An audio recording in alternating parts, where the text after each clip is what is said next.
She came to his grave in the rain alone, carrying a silence too heavy for words. She didn't expect anyone to notice her pain, but one man did. And when she knocked on his door weeks later, she had no idea it would be her own heart that opened. Before we begin this unforgettable story of love loss and second chances, if you believe in the quiet power of kindness, consider subscribing. These stories are for you. Now let me take you to the morning it all began. The rain came down in sheets that morning, relentless and cold, soaking through coats, boots, and bone. It bled into the stones of Arlington National Cemetery, making every engraved name shimmer like it had just been carved. Beneath a gray sky that refused to lift, rows upon rows of white marble stretched across the landscape like a solemn hymn, orderly, silent, sacred. Avon Calloway stood motionless, a lone figure beside one of the stones. She didn't bother with an umbrella. Her dark brown hair clung to her neck and cheeks, rainwater running down her jawline in perfect rhythm with her silent tears. In her hands, she clutched a folded flag, edges, frayed colors, dulled from years of holding on too tightly. It had been 3 years. 3 years since Grayson died. 3 years since her world stopped spinning. The rain didn't bother her. In fact, it helped. It disguised the crying, softened the sharpness of her grief. She stared at the stone until her eyes blurred. The name etched into it had once been a living, breathing man, a husband, a soldier, a dreamer. Now it was granite and shadow. A gust of wind knocked her balance slightly, but she didn't move. Let the cold take her. Let it numb everything that still remembered. She didn't notice the small pair of boots squishing through the wet grass behind her until a quiet voice whispered, "Daddy says, you'll get sick like that." Avon turned. The girl was around 7, wrapped in a too-big raincoat and pink galoshes decorated with stars. She held a bouquet of wildflowers wrapped in twine. Behind her stood a man, tall, with a lean build, wearing a worn denim jacket and holding a green plaid umbrella. His beard was neat, his eyes steady. He gave Avon a gentle nod. "I'm sorry," he said, stepping forward. "She worries about everyone." Avon blinked. "It's okay." The man looked down at the soaked flag in her hands, then back to her eyes. "He served," she nodded, unable to form the words. "So did I," the man said simply. "My name's Harlan. This is Aloan." The girl handed Avon the flowers. "They're for your person, too." Avon took them with a trembling hand. "Thank you." A silence fell, but it wasn't uncomfortable. Harlan reached up and shrugged off his jacket, holding it toward her. "You're freezing," he said. "I'm fine." "You're not." She hesitated, then accepted it. The inside was warm, dry. It smelled faintly of pine and smoke. "Thank you," she murmured. Harlan nodded, once, then took Aloan's hand. "Come on, kiddo. Let her have her moment." As they walked away, Avon watched them through the blur of rain. She didn't know why, but something about the simplicity of the interaction, the warmth of it cut through the fog around her like a quiet light. Later that afternoon, Avon sat inside a small olive-green tent pitched near the cemetery's edge. It was regulation military weather, worn but functional. She had refused to stay at a hotel. This patch of earth felt closer to him. Grayson. It was where he belonged now, where she could still talk to him without anyone watching. She lit the small camping stove and boiled water for tea she rarely drank. Her uniform shirt hung from the inside beam of the tent, dripping onto the tarp below. Outside, the rain hadn't let up. It seemed to press down harder now, like it knew she was still here. Then, unexpectedly, she heard footsteps on the wet gravel. Avon unzipped the flap and peeked out. It was Harlan again this time, holding 2 steaming coffee cups from a corner diner. "Hope you're not allergic to caffeine," he said. She stared at him, blinking through the downpour. "Why are you here?" He shrugged. I lost my wife to cancer 4 years ago. Spent a long time sitting in cemeteries talking to someone who couldn't answer. Figured I'd bring you a cup like people used to do for me." She took the coffee, her hand still cold. "Thank you." He started to walk away, but stopped. "By the way, I've got a propane heater in my truck. Old, but works, if it gets too cold out here tonight." "I'll be fine," she said quickly. He looked at her for a long moment, then just nodded. As he disappeared into the rain again, Avon found herself staring at the coffee in her hands longer than she should have. It was just a gesture, sure. But for the first time in weeks, it reminded her of something she'd forgotten how to feel seen. That night, the wind picked up. The tent shook slightly as Avon curled inside her sleeping bag, still wrapped in Harlan's denim jacket. The flag lay folded beside her. She kept reaching for it, like it could hold her together if she fell apart. She thought of Grayson, of the last voicemail he left her cut off by static, of his laugh, of the promise they made, "No matter where you are, I'll find my way back to you." But he hadn't. The truth sat heavy in her chest. Maybe that was the hardest part, knowing he had no choice. But she did. She could leave. She could live. She just didn't know how. Outside, the rain kept falling. The morning came slow and gray, shrouded in mist so thick it dulled even the neat white rows of the cemetery. The rain hadn't stopped. It hadn't even paused. Avon could hear it drumming on the roof of her tent, like an old hymn, steady, sorrowful, familiar. She'd barely slept. Wrapped in the remnants of a dream and Harlan's denim jacket, she stared at the ceiling of the tent. It leaked in one corner now. She hadn't bothered to fix it. Let it drip. It felt right. By the time she stepped outside the cemetery, grounds were a slurry of mud and pooled water. Her boots sank in with each step as she made her way to Grayson's grave. She didn't cry this time. She just sat, folded her legs beneath her, and rested the coffee cup from the night before against the stone like a quiet offering. Then she just listened to the silence, to the rain, to her own breathing. That was when she heard the sound of tires crunching slowly over gravel.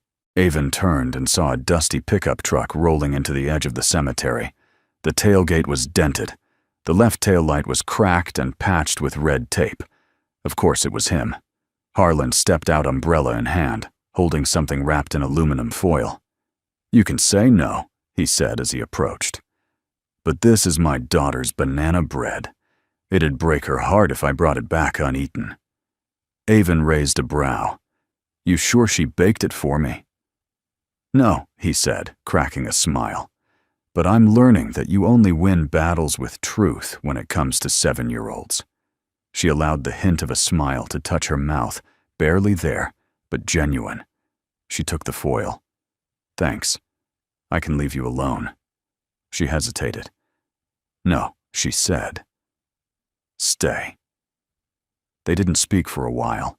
He stood beside her, umbrella held above both of them. She broke off a piece of bread and ate it in silence. It was surprisingly good. She really made this with a little help, but she takes credit regardless. The faintest chuckle escaped Avon's throat. She looked sideways at him, his face worn honest, steady. The kind of man who didn't fill silence because he feared it. He just let it be. That was rare. By late afternoon, the rain had taken a turn. It wasn't just steady anymore, it was heavy, unforgiving. The wind howled through the tree line, shaking branches and slapping the side of Avon's tent with muddy leaves. The temperature dropped. Water began seeping in through the zipper seams. She lit the small camping stove again, but the flame sputtered. Damn it. The tarp beneath her sleeping bag was soaked. Her dry clothes weren't dry anymore. The ache in her back reminded her she hadn't slept right in weeks. She sat on the damp edge of her cot, staring at her soaked boots, then at the walls closing in. She didn't hear the truck until the lights flooded her tent. Then came a voice loud over the rain. "Avon." She unzipped the flap and poked her head out. Harlan stood outside holding a large duffel bag and a canister.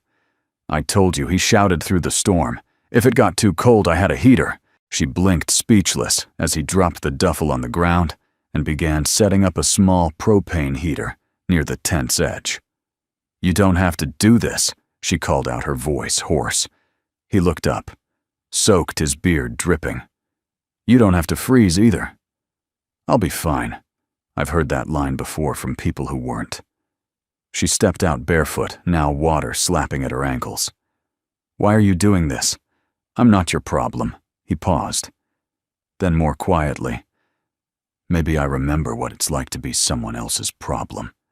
The words silenced her more effectively than shouting could have. She looked down. Her shoulders sagged. "Come with me," he said after a long pause. "Just for the night. I've got space. You'll be warmer. Drier. You don't have to talk. Hell, you can pretend I'm not even there." Avon looked back at the tent, the water pooling beneath it, the damp sleeping bag, the corner of the flag sticking out of her rucksack, its edge already stained. She nodded once. Harlan's cabin was tucked behind a ridge 20 minutes from the cemetery. A fire crackled in a stone hearth, sending dancing light across the pine floorboards. The place smelled of cedar and strong coffee. Alawan greeted her with a shy wave, holding a blanket patterned with stars. She made the guest room, Harlan said, even fluffed the pillows. Twice. Avon looked around. It wasn't fancy, but it was warm. Real. Lived in. She took the blanket from Alawan and mouthed, "Thank you." The girl beamed. That night, wrapped in dry clothes and cotton sheets, Avon lay awake, listening to the storm batter the windows. The flag rested on the nightstand, finally dry, the creases as sharp as they were on the day it had been handed to her. Grief was still there, heavy, permanent. But for the first time, it wasn't the only thing in the room.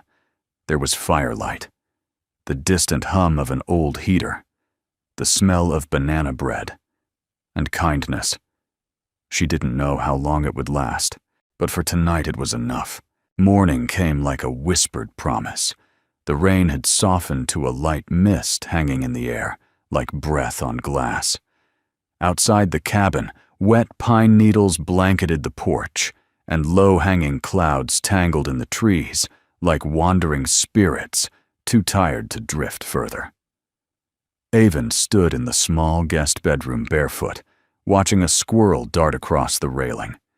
She held her coffee cup with both hands, black hot grounding. The flag sat folded neatly on the nightstand edges, dry now, corners tight again. She hadn't touched it since last night, but she'd looked at it. A lot. There was something different in the way it sat now, less like a wound, more like a relic. Down the hallway, she could hear Harlan moving about, quiet footsteps on creaking wood, the muffled clang of a pan on the stovetop. Alawan's voice floated from the kitchen, full of questions and mismatched sentences. The girl never seemed to stop wondering about things. Avon didn't know how someone so small could carry that much light. She wanted to leave before breakfast. She told herself she should, but she didn't.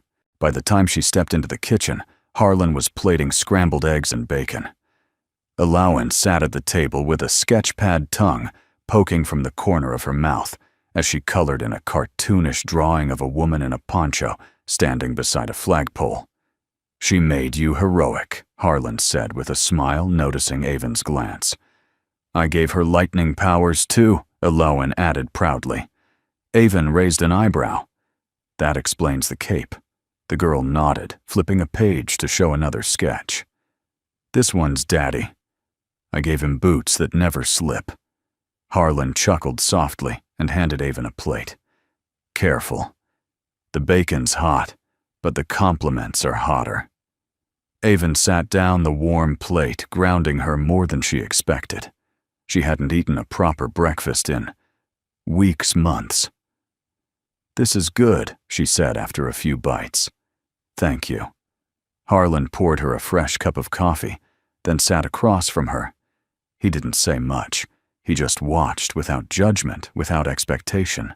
like he was waiting for her to breathe, not explain. It was disarming. Later that morning, Alawan tugged Avon's sleeve and led her outside.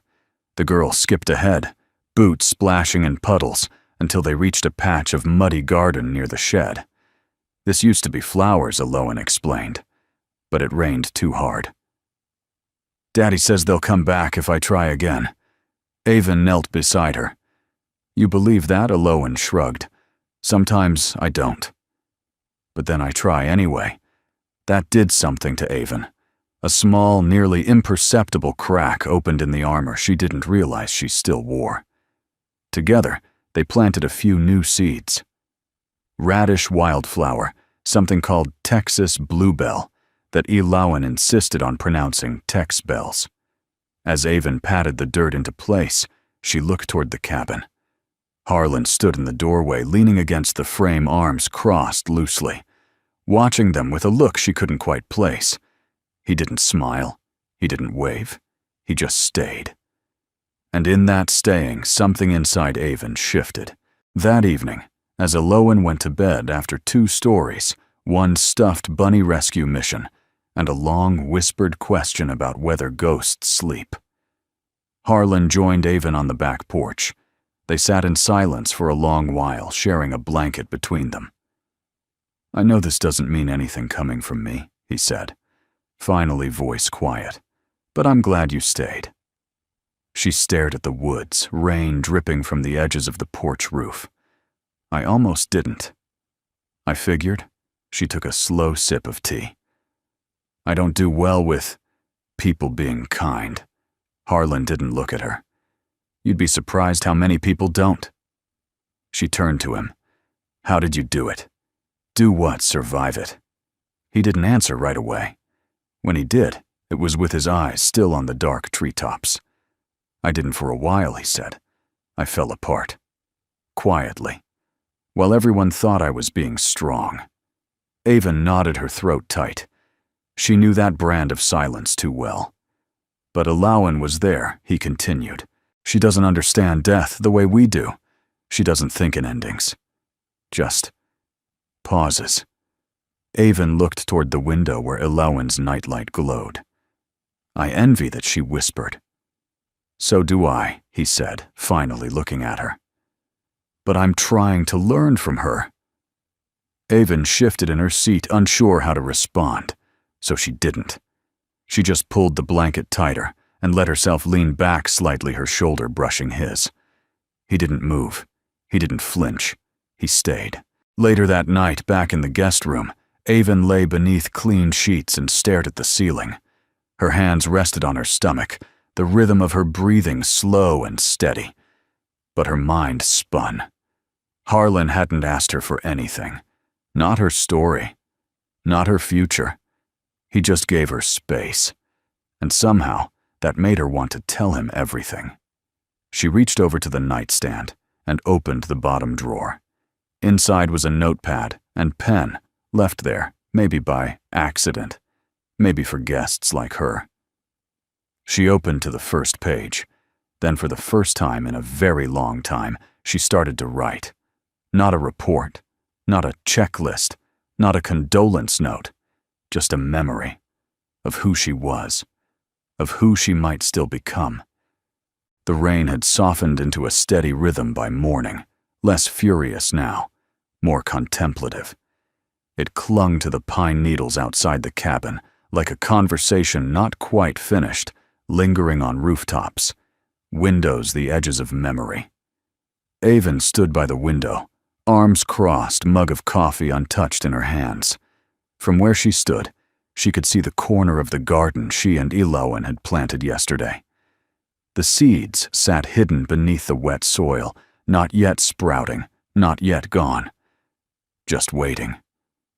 Something about that felt familiar. She hadn't asked to stay another night, but Harlan hadn't asked her to leave either.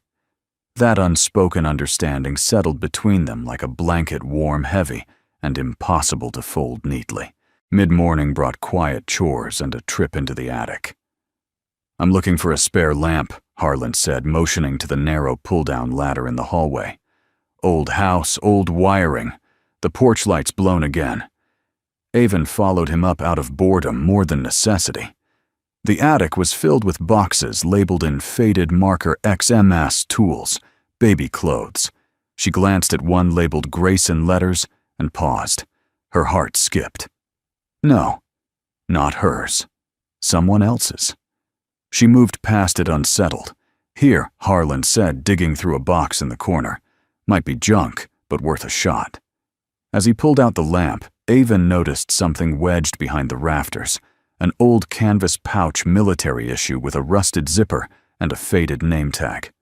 Whose was that, she asked. Harlan followed her gaze. That belonged to Clara's father, my wife's dad. He was in Vietnam. Used to say he kept every letter he ever received.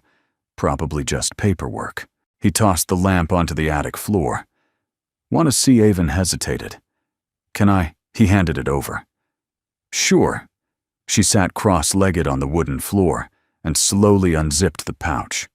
Inside were a few crumpled letters, yellowed with age. The ink faded to a ghostly blue. She unfolded one with care eyes scanning the words. Don't waste your second chances. There are men who won't get them. Live loud enough for both of you. Avon froze. The words were achingly familiar. Not the handwriting, but the sentiment almost identical to something Grayson had once said to her in a recorded message before his last deployment.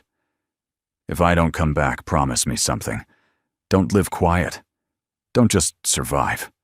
Live loud enough for both of us. Her hands trembled slightly. She had buried that message in a drawer months ago, too painful to play again. But now the echo of it sat on her lap, spoken by a different man decades earlier. Some truths, she thought, are universal. They pass through time, like rain through the soil, different storms, same ground. She gently returned the letter to the pouch and handed it back to Harlan. Your father-in-law was a wise man. He was, Harlan said, looking at her, lost his brother in Nam. Took him years to talk about it. When he finally did, he said the guilt nearly ate him alive. But he learned to plant things anyway. Said growing something, anything, was proof you hadn't given up. Avon swallowed hard. She didn't say it, but that struck her like lightning in still air. That night after dinner, Elowen brought Avon a small wooden box she'd painted in crooked stripes of red and blue. For your flag, the girl said simply. Avon opened it, revealing a felt-lined interior. Perfect size. No hinges squeaked. Did you make this? Daddy helped? I painted. It's beautiful. Elowen smiled, proud. Now it doesn't have to get wet anymore. Avon stared at the box, something clenching in her chest. Thank you, El. The girl blinked, surprised. That's what Daddy calls me. Avon smiled softly. Then I'm in good company. Later, Harlan offered to walk her to the guest room. She declined, but he waited at the hallway's edge anyway, as she paused beside the nightstand wooden box in hand. I read one of the letters, she said finally. Your father-in-law. He reminded me of Grayson. Harlan nodded. He reminded me of Clara sometimes. It's strange how the dead become bridges between the living. She looked down. I've spent so long pretending he was still here. Not because I believed it, but because I didn't know how to be. Me without him. I know that feeling, Harlan said, voice quiet. Do you still talk to her, Clara? All the time, he said. But I stopped waiting for her to answer. Avon exhaled more, like a release than a breath. You should rest, he added gently. I will. She turned to go, but then paused. Harlan. He looked up. I don't know what this is, she said, gesturing between them, but thank you for not asking me to explain myself. I don't need your explanations, Avon, he said. I just need you to know whatever you're carrying, you don't have to carry it alone. She nodded, and for the first time in years, she believed it. The rain stopped sometime before dawn, but the air still held the scent of it, fresh pine-damp soil and smoke from the wood stove that had burned low through the night. The cabin creaked in the cold morning silence, like it too was trying to stretch old bones awake. Avon woke to the soft chirp of birds and the faint, almost imagined sound of someone humming. She lay still for a long moment beneath the quilt, letting her eyes adjust to the dim gray light filtering through the curtains. The wooden box sat on her nightstand, the folded flag nestled inside like something sacred. It wasn't grief that met her this morning. Not exactly. It was quieter now, less suffocating. A familiar ache like an old scar that sometimes caught the weather. She sat up, pulled on her sweatshirt, and stepped barefoot into the hallway. The house was still. There was no ticking clock, no harsh beep of a microwave, just the smell of fresh coffee and the gentle clatter of movement in the kitchen. Harlan stood by the stove in a flannel shirt and jeans, flipping pancakes with an almost meditative focus. Alawan sat at the kitchen table legs, swinging beneath her chair, coloring in a book that looked like it had already lived 3 lives. "Good morning," Avon said quietly. Alawan looked up and grinned. "I made the sun purple." "It works," Avon replied. "Purple sun kind of fits around here." Harlan glanced over his shoulder. "Coffee's hot. Mugs are in the cabinet beside the sink, unless Elle beat you to all of them."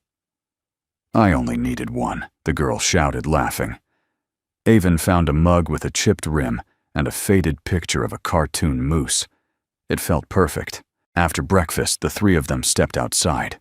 The air was cold but crisp, and the sun had made a timid appearance, half hiding behind thick clouds, but shining nonetheless.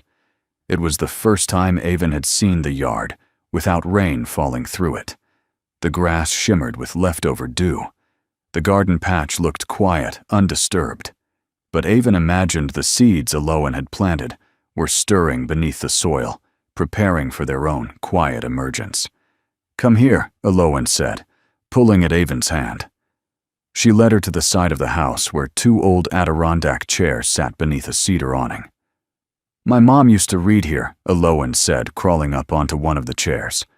"Dad says the trees make this spot safe." Avon eased into the other chair. He's probably right. Harlan stood a few feet away, leaning against the porch rail. Clara always said trees could hear better than people. Said that's why they never interrupted. Avon chuckled. Then they must love this place.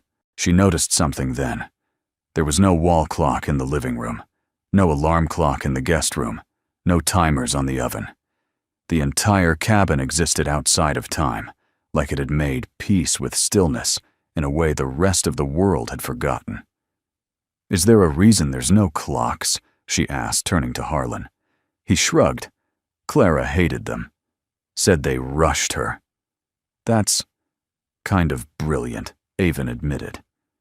"She was brilliant," Harlan replied simply. Later, as the afternoon passed with slow conversation and warm tea, Avon found herself sitting alone in the living room while Elowen napped and Harlan repaired a loose shutter outside.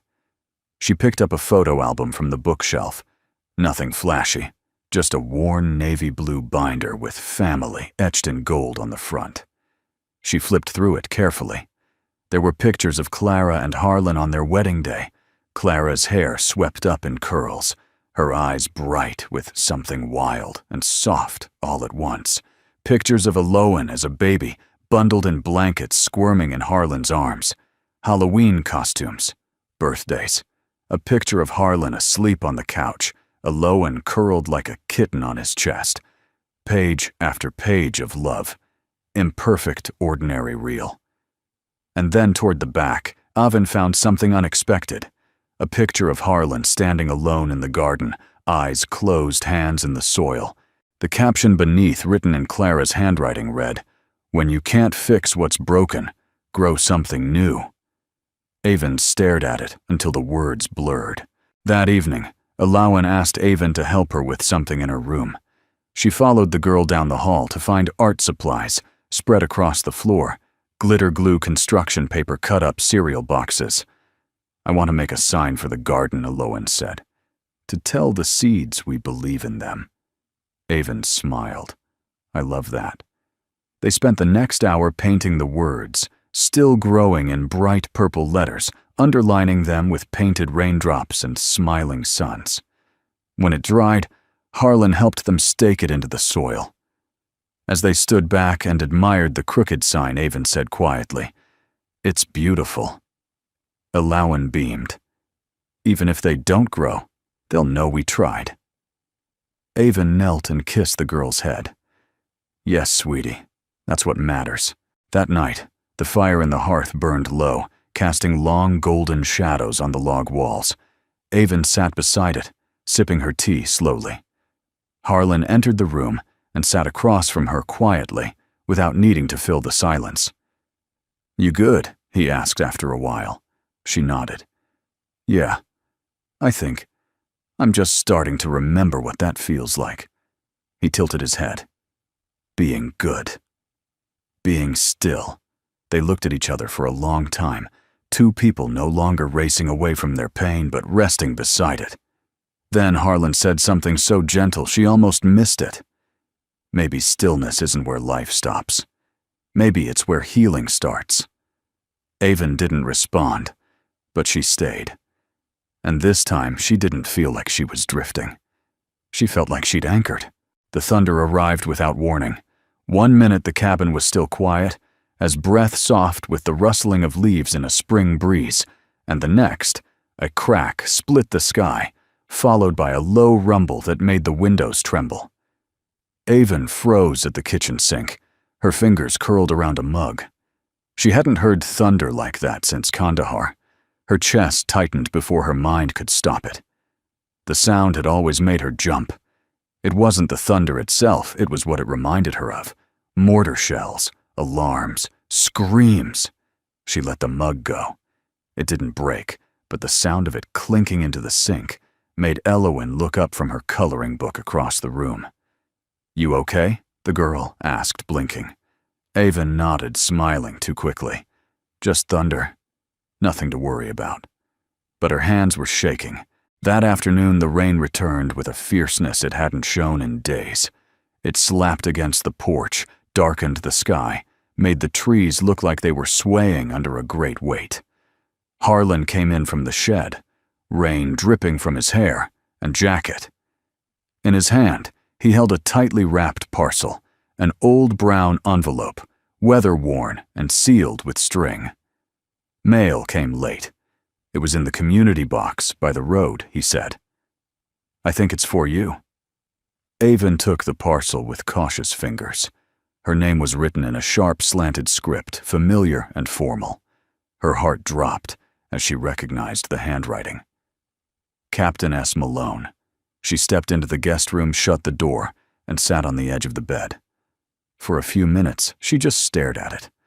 Then slowly she opened the string and unfolded the letter inside. It was brief. Avon thought, "You should have this. Took me too long to find it. You deserve the truth, even if it's late. I'm sorry I didn't tell you sooner." As attached to the letter was a printed report, a scanned copy of a shift change log from Kandahar base. The date 4 days before Grayson died.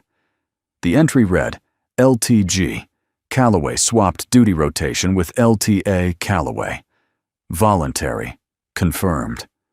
Her breath caught. The memory slammed back like the thunder earlier, hot, brutal, unforgiving. She remembered that week. She'd been exhausted, burned out. Grayson had kissed her forehead and said, "You take the night off, babe. I've got it covered."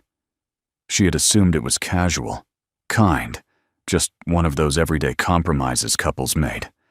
But this document made it undeniable he had taken her place, on purpose, and he hadn't told anyone, not even her.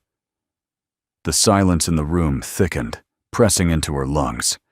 The storm outside howled, but it was nothing compared to the one rising inside her. She pressed a hand over her mouth and let the sob come. He had died for her, not just beside her, not just for duty or flag. For her, and somehow that made the grief heavier, not lighter, not noble, just unbearable. She didn't realize how long she sat there. When the knock came on the door, she didn't answer. But it opened anyway. Harlan stood in the doorway, his face lined with concern.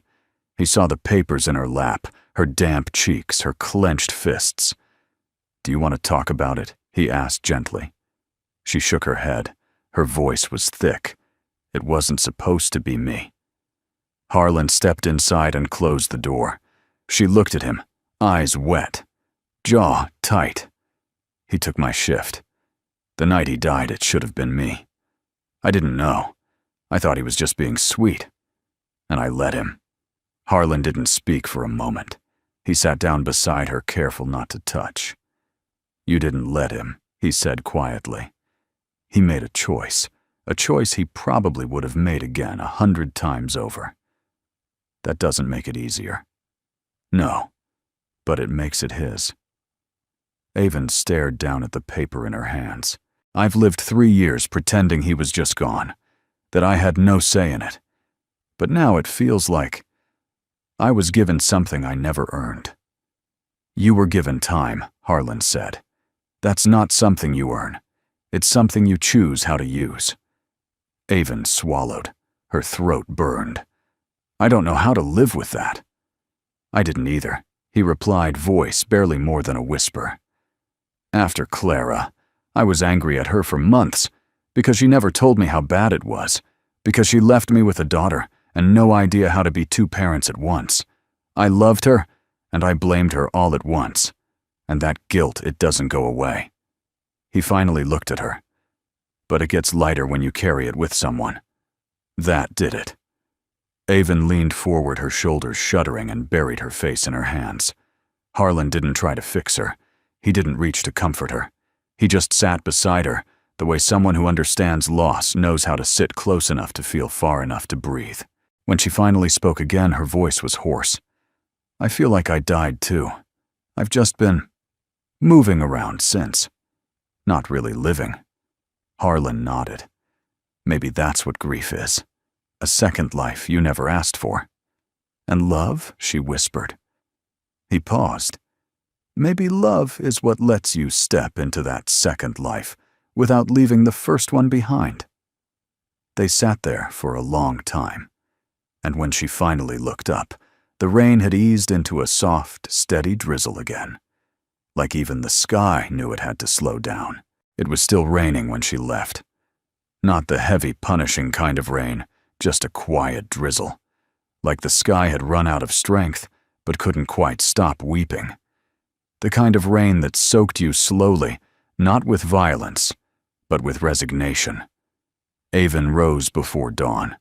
She dressed without turning on the lights, folded the quilt at the foot of the bed, and placed the wooden box containing Grayson's flag gently into her rucksack. The photo Elowen had drawn of the 3 of them sat on the nightstand. Avon didn't pack it. She couldn't. She stepped quietly down the hall. The house creaked beneath her boots as if trying to protest. In the kitchen, she scribbled a note on the back of a grocery list. "Thank you for the shelter, for the kindness, for not asking me to be anyone but broken. I wish I were braver. I wish I could stay. But I need to figure out who I am without someone else's sacrifice. Maybe someday I'll find my way back. A." She folded it in half and placed it beneath the moose mug she had grown fond of its chipped rim, now oddly comforting. Then, without another sound, she walked out the door. By the time Harlan found the note, the sun was beginning to break through the gray, just faintly like a light hesitating behind a curtain. He stood in the kitchen barefoot, reading the words like they were written in another language. A language he almost understood, but didn't quite speak fluently enough to respond to. Elowen came in seconds later, rubbing her eyes. "Where's Avon?" she asked, yawning. Harlan folded the note and slipped it into his shirt pocket. She had to go.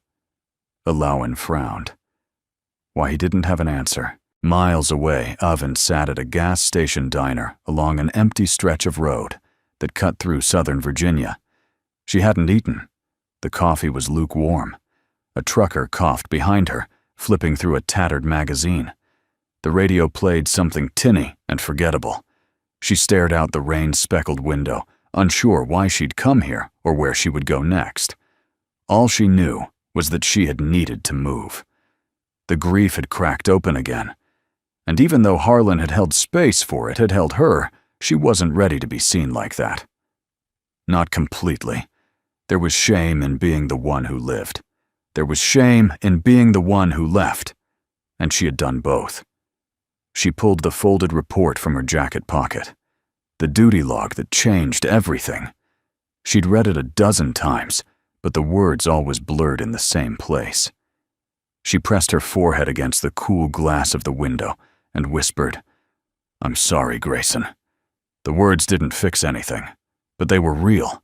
She didn't notice the elderly man until he sat across from her. "Mind if I borrow this seat?" he asked gently, already settling in. His jacket was soaked, his hat too large for his head. Sure," she said, startled. He placed a small bag of popcorn on the table and unwrapped it with slow, deliberate fingers. "You're a soldier," he said after a moment, not looking at her. Avon stiffened. "Was. You carry it like you still are." She didn't reply. The man nodded toward her rucksack. "That flag doesn't belong in a bag. Not when you're carrying it for the wrong reasons." She looked at him sharply. "Excuse me," he tapped the bag. "Guilt's a heavy thing. But it's not the same as honor. One will crush you. The other will carry you." Avon swallowed her hands, curling into fists. "How do you know the difference?" The old man smiled, lines creasing like worn maps. "You'll know when you stop walking away from where you're supposed to be." She stared at him, stunned, but he only stood, tucked the popcorn bag under his arm and said, "We all get lost. That's just proof we were going somewhere." Then he left. Avon turned back to the window, and that's when she saw it. Outside, just beyond the pumps, someone had drawn something on the fogged glass of the bus stop shelter, 3 stick figures standing under a curved umbrella. One tall, one smaller. One with curly hair and a cape. Her heart stuttered. She blinked, then ran. Back at the cabin, Eloan stood by the window, her nose pressed to the glass. "She's not coming back, is she?" she asked. Harlan didn't answer right away. He was still holding the note in his pocket, still hearing the silence she'd left behind. "I don't know," he said, finally. "But sometimes people need to leave before they remember where they belong." Eloan sighed. She forgot her picture. "She'll remember it," Harlan said softly. One way or another, they stood in silence. And outside, for the first time in weeks, the rain stopped completely. The sky had gone still. Not clear, just still. The kind of hush that comes after a long storm, where even the trees seem to pause and hold their breath. The wind had quieted the ground, still damp and dark, but the rain was done. For now.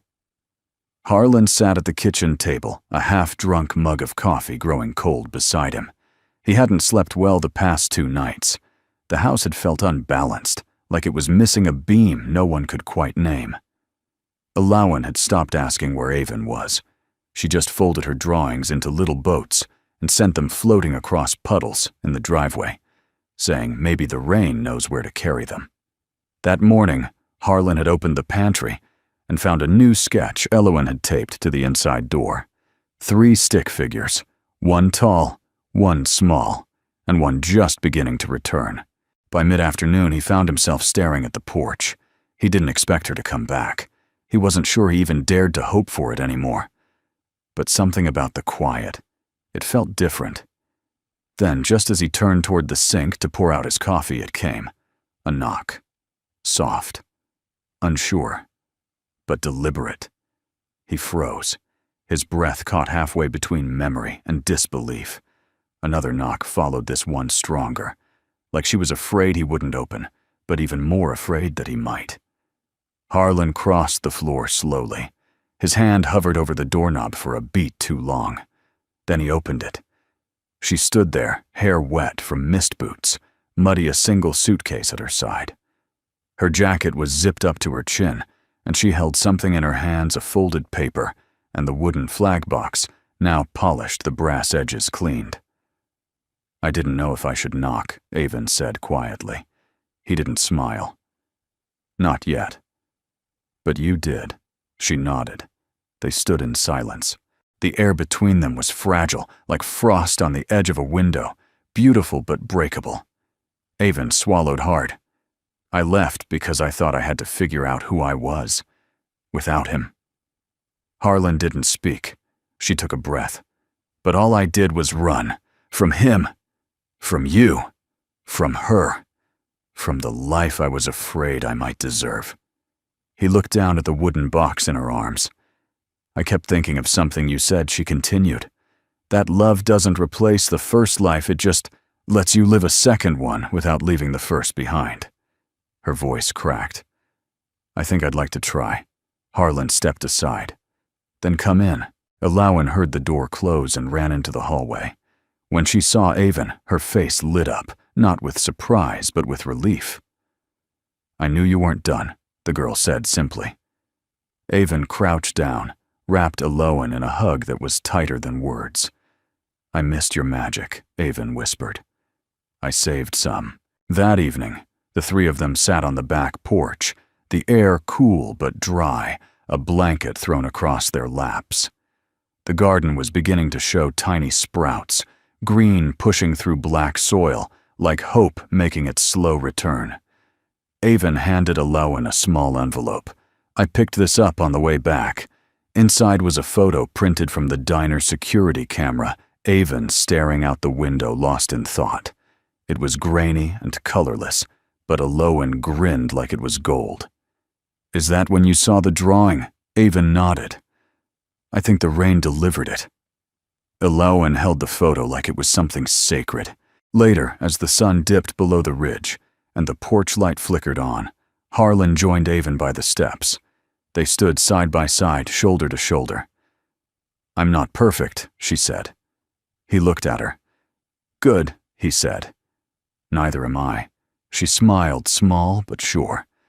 "I'm still figuring things out." "So am I." Another silence passed. This one wasn't uncomfortable. "I brought something else," she said, pulling a folded sheet of paper from her jacket. "I started writing this the night before I left. It was meant to be a goodbye. But I never finished it." She handed it to him. He read the first lines, then the last. "But if I ever find the strength to come back, I hope the porch light is still on."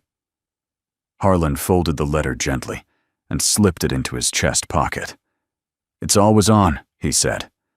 Avon exhaled like her lungs had waited weeks to do so. Then she looked out across the yard, where Alawan had planted a new sign in the soft earth. "Still growing," Avon whispered the words to herself. And this time, she believed them. Spring came in quietly. It didn't announce itself with color or fanfare, but with softer mornings and lighter skies. The frost pulled back, the wind warmed, and somewhere between coffee and laughter, the earth beneath the cabin stopped weeping. Avon noticed it in the small things. The way the porch steps no longer creaked with cold, the scent of wild lilacs drifting through the cracked windows, the sound of Alawan humming again, not just out of habit, but out of joy. And in herself. In the way her hands no longer trembled when holding the folded flag, in the way her shoulders stopped tensing when Harlan walked into the room, in the way her smile, still cautious, no longer felt borrowed. They spent that Sunday morning stacking firewood. Harlan had chopped through 3 cords, while Avon organized them neatly under the porch overhang. Alawan darted back and forth with a small wagon, delivering kindling like a one-woman supply chain. "This one looks like a bear," she declared, holding up a log with a knot in it. Avon leaned over. "Looks more like a dragon to me." "Even better," Alawan said, tossing it onto the pile with dramatic flair. Harlan chuckled. "If this keeps up, I'm going to end up building a mythological fire." Avon smiled as she brushed wood dust from her hands. "Maybe that's exactly what we need." He looked at her. really, looked at her. She didn't flinch. That afternoon, Elowen tugged Avon's sleeve. "Can I show you something?" "Of course." The girl led her to the old storage room off the kitchen, a space they rarely used. Inside, Elowen pulled open a cabinet and revealed a small, weathered cassette player. On the shelf beneath it, a shoebox full of old tapes, each labeled in Clara's delicate handwriting. She used to record lullabies, Elowen said, for when I couldn't sleep. I haven't listened to them in a long time. Avon's breath caught. "Do you want to?" The girl nodded. They sat on the floor. Elowen inserted a tape. The machine clicked, then the soft crackle of static, and then a voice. Warm, gentle, familiar even to Evan, who had never heard it before. "Good night, my little moon. The stars are waiting. Close your eyes and let the sky carry you home." Elowen laid her head on Avon's shoulder. "I remember this one," she whispered. Avon held her hand. They listened through 3 songs, and when the tape ended, the silence that followed wasn't empty. It was full of memory, of love, of presence. That evening, as the sun dipped low behind the hills, the 3 of them sat on the back porch. The garden sprouts had grown a little taller. The sign Elowen had painted, still growing, now leaned slightly to one side, weathered, but still standing. Harlan brought out a guitar, dusty strings a little out of tune. "You play?" Avon asked. He shrugged. "Clara taught me 3 chords. That's all I've got." "That's 2 more than me." Elowen clapped. "Play the rain song," Harlan smiled. "You remember that?" Of course. He started to strum, simple, imperfect, but steady. Avon closed her eyes and let it wash over her. The melody was easy, the kind of tune you could hum without trying, the kind of song that felt like it had always existed somewhere in the bones of the house. When he finished, the world felt a little softer. "I think you've got 4 chords in you," Avon said quietly. He grinned. "Well, then maybe it's time to write a new song." Later that night, Avon stood in the guest room brushing her fingers across the spine of a blank journal. She hadn't written anything since returning. Not really. But her mind had begun composing thoughts again. Observations, memories, small flickers of hope. She sat down and opened to the first page. She wrote, "Today, I stacked wood, sang with ghosts, and laughed with a little girl who believes dragons live in firewood. And I believed her. For a minute, I truly did. Maybe that's what healing looks like, one unremarkable miracle at a time." She paused, then added, "And for the first time, I didn't feel like a soldier pretending to be alive. I just felt here." She closed the journal gently, then turned off the lamp. Outside, the moon hung low above the hills, bright enough to silver the roof of the cabin. The firewood stacked beneath the porch glowed faintly from the porch light, as if holding its own kind of warmth. And somewhere in the soft, sleeping dark, the seeds in the soil stirred. The morning arrived with golden quiet. No thunder, no rain, not even mist.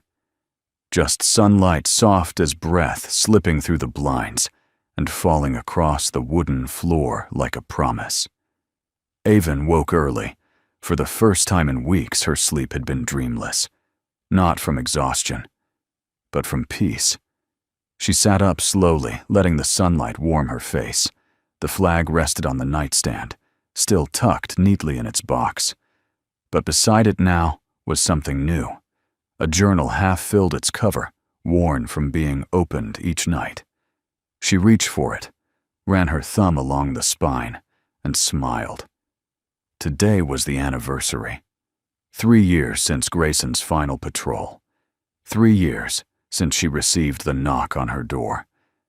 And today, for the first time, she wasn't drowning in it. She stood and walked barefoot into the hallway, following the scent of something sweet baking. Harlan was already in the kitchen, flour on his sleeves, a faint tune humming from his lips. "You're up early," he said. "So are you." Figured today needed cinnamon rolls. Avon smiled. That's unexpectedly perfect. He glanced at her. You okay? She nodded. Actually, yes, I think I am. Later that morning, Avon wandered outside alone. She carried a folded blanket, her journal, and a small wooden box in one hand. The sky was wide and open clouds, sparse and lazy. The air smelled of thawing earth and distant pine. She followed the trail past the garden across the ridge until she reached a flat clearing with a view that opened toward the distant hills. Clara had once brought her here, saying it was her thinking spot. Now Avon let it become hers. She spread the blanket on the ground, sat cross-legged, and placed the flag in front of her. She opened the journal and began to write. April 12th, 3 years today. 3 years of silence and rain and what-ifs. But today, I don't feel the weight. I feel the gift. You gave me this time. And for a long while, I didn't know what to do with it. But now I think I'm learning. She paused. I thought I had to live for you. But maybe grace and what you wanted was for me to live for myself. Fully. Deeply. Loud enough for both of us. She closed the journal gently and exhaled. Then she opened the flag box. Inside, tucked beneath the folded fabric, was a second letter she had written weeks ago, but never read aloud. She unfolded it now, her voice steady. I promise I'll remember you in the sound of boots on dry ground, in the light that hits the porch, just before dinner, in the strength it takes to open up again. But I won't carry you like a weight anymore. I'll carry you like a rhythm. She folded the letter back and placed it under the flag.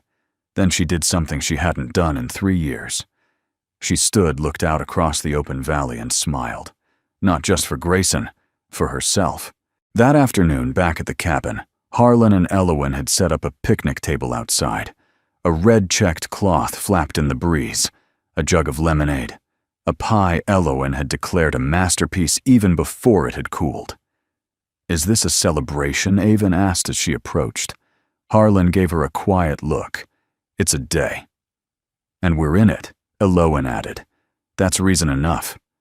They sat down together, passing dishes, sharing laughter, letting the wind carry the quiet between them. Elowen held up a drawing. I made this for you, she said. It was simple. A sun with a purple smile, a cabin, 3 people holding hands, and in the background, small but clear, a green sprout breaking through dark soil with the words written above it, still growing. Avon stared at it, her heart thudding gently in her chest. She took the paper carefully and looked into the girl's bright, serious eyes. Thank you, she whispered. That evening when the stars came out, Avon sat on the porch steps beside Harlan. They didn't speak much. They didn't need to. She leaned her head against his shoulder, and he rested his hand over hers. The world wasn't fixed. The ache hadn't vanished. But something inside her had finally turned toward the light. She had been given time, and now finally she was choosing to use it. It was early May when the letter arrived. Not in an envelope, not through the mail, but in a child's hands, creased, fingerprinted, folded into quarters, with an imperfect heart drawn on the back. Avon found it on her pillow one evening after dinner. Elowen had already gone to bed, and Harlan was outside stacking tools in the shed. She opened it carefully. Inside, written in careful block letters, were 4 lines. Dear Avon, I'm glad you came back. I think Grayson is too. Love, Elowen. Avon pressed the paper to her chest and closed her eyes. Grief had changed shape. It no longer pulled her under. It stood beside her now, hand in hand, with memory no longer a shadow, but a silhouette. That weekend, Avon and Harlan walked with Elowen to the top of the ridge behind the cabin. The sun was soft that day, and the breeze held the scent of new growth. They carried with them a single object, the folded flag in its wooden box, polished smooth its brass hinges, now gleaming in the sun.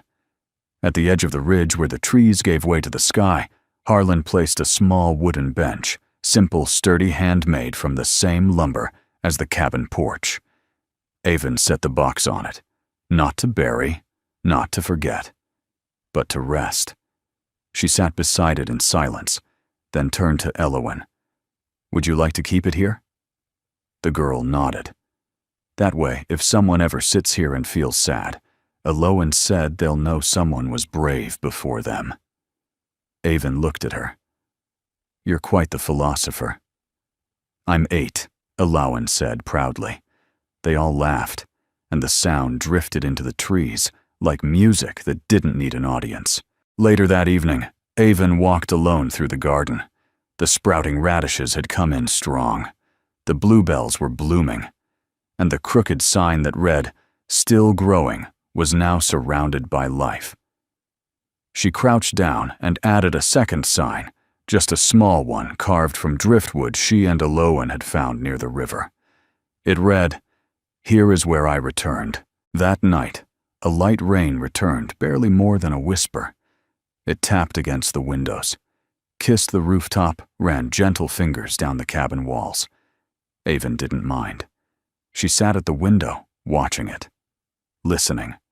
She thought of Grayson, not the uniform, not the ceremony, not the folded flag, but the boy who had once danced with her, barefoot in a motel parking lot, pretending to tango in the middle of a road trip when their car broke down.